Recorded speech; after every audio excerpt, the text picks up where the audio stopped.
ఒక్కసారి లెక్క చూడండి ఎంత భయంకరంగా ఉన్నదో తెలంగాణలో. నిండా 25 లేవు, కానీ వాళ్ళ అవయవాల ఆయుష్ మాత్రం నిండిపోతుందట. అంటే 25 ఏళ్ళు లేని వాళ్ళు కూడా ఈ ఆర్గాన్ ట్రాన్స్‌ప్లాంట్ కోసం జీవన్ దాన్‌లో అప్లై చేసుకున్నారట. ఇంత ఘోరం చూడండి. ఇగో నిమ్స్ జీవన్ దాన్‌లో వీరే అధికంగా నమోదు. 10 నుంచి 15 ఏళ్ల లోపు వయసు పిల్లలు కూడా బాధితులుగా ఉన్నారట. 10-15 ఇయర్స్ పిల్లలు. రాష్ట్ర వ్యాప్తంగా యుక్త వయసులోనే చాలామంది అవయవాల వైఫల్యంతో బాధపడుతున్నారు. ముఖ్యంగా 20 నుంచి 50 ఏళ్ల వయసు మధ్యలో ఎక్కువ మంది సమస్య ఎదుర్కొంటున్నారు.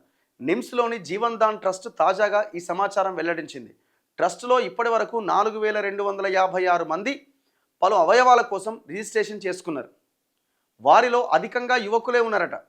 అంటే ఇప్పుడు కిడ్నీ మార్చాలి, ఆ జీవన్ దాన్లో అప్లై చేసుకుంటారు. వాళ్ళ సీరియల్ వచ్చినప్పుడు వాళ్ళకి ట్రాన్స్ప్లాంట్ చేస్తారు ఆ కిడ్నీ దొరికినప్పుడు. సో అది జీవన్ దాన్ అనేది అన్ని ఆర్గాన్కి సంబంధించిన దీంట్లో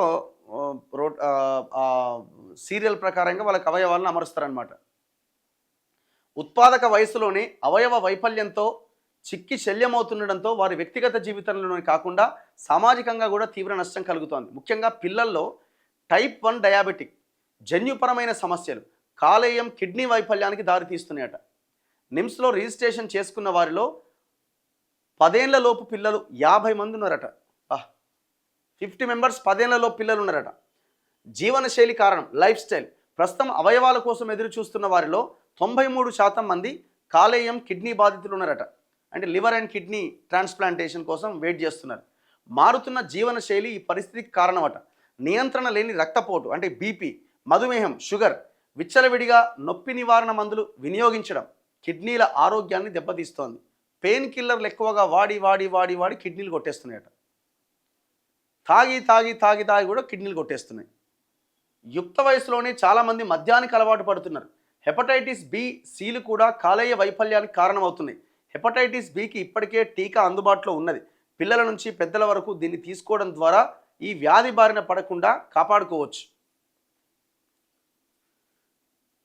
ఎవ్రీ ఇయర్ ఒక్కసారైనా ఆరోగ్య పరీక్షలు చేసుకోవాలి. 25 ఏళ్ళు దాటిన తర్వాత ఏటా ఒకసారైనా మాస్టర్ హెల్త్ చెకప్ చేయించుకోవాలి. కుటుంబ సభ్యుల్లో ఎవరికైనా షుగర్, బీపీ, గుండె, కిడ్నీ సమస్యలు ఉంటే మిగతా వాళ్ళు వెంటనే అప్రమత్తం కావాలి. క్రమం తప్పకుండా పరీక్షలు చేయించుకుంటే సమస్యను ముందే గుర్తించి అవయవాల వైఫల్యం వరకు వెళ్లకుండా చూసుకోవచ్చు. వ్యాయామం చేయడంతో పాటు ఆహారంలో కూరగాయలు, ఆకుకూరలు, పండ్లు, చిరుధాన్యాలు, గుడ్లు, చేపలు భాగం చేసుకోవాలి. ఒత్తిడికి దరిచేరకుండా చూసుకోవాలి. నిద్రకు 6-7 గంటలు మినిమం కేటాయించాలి. సో ఎవరైతే ఈ డాక్టర్ శ్రీభూషణ్ రాజు గారు ఉన్నారో నిమ్స్ జీవన్ దాన్ విభాగం సమన్వయకర్త, సో ఆ డాక్టర్ చెప్తున్నారు. ఆయన నెఫ్రాలజీలో అక్కడ చాలా పెద్ద డాక్టర్ ఆయన. సో దానికి ఇప్పుడు ఈయన ఇన్ఛార్జ్గా ఉన్నారు జీవన్ దాన్కి.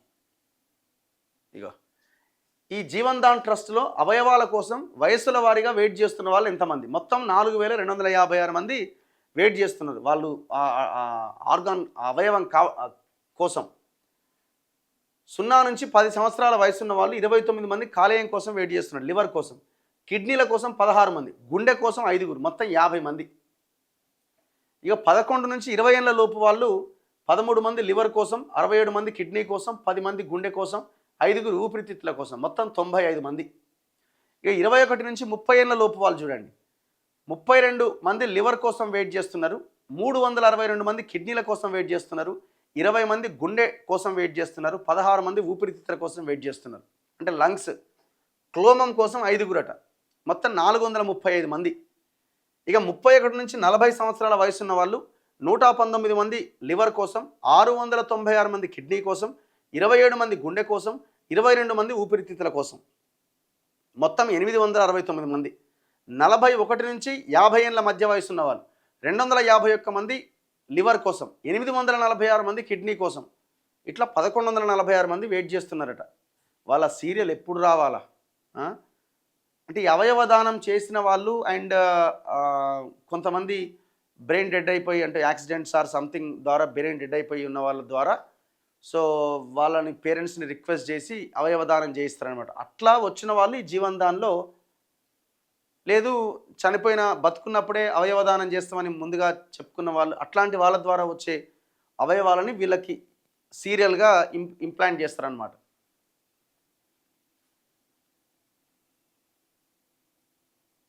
కానీ ఇట్లా ఇప్పుడు సీరియల్‌గా వచ్చినప్పుడు అవకాశం ఉంటే వాళ్ళకి అమరుస్తారు. లేదంటే వీళ్ళు కొంతమంది ప్రైవేట్ హాస్పిటల్‌కెళ్తే అదొక పెద్ద మాఫియా మళ్ళా. అదొక ప్రైవేట్ పెద్ద మాఫియా ఉన్నది.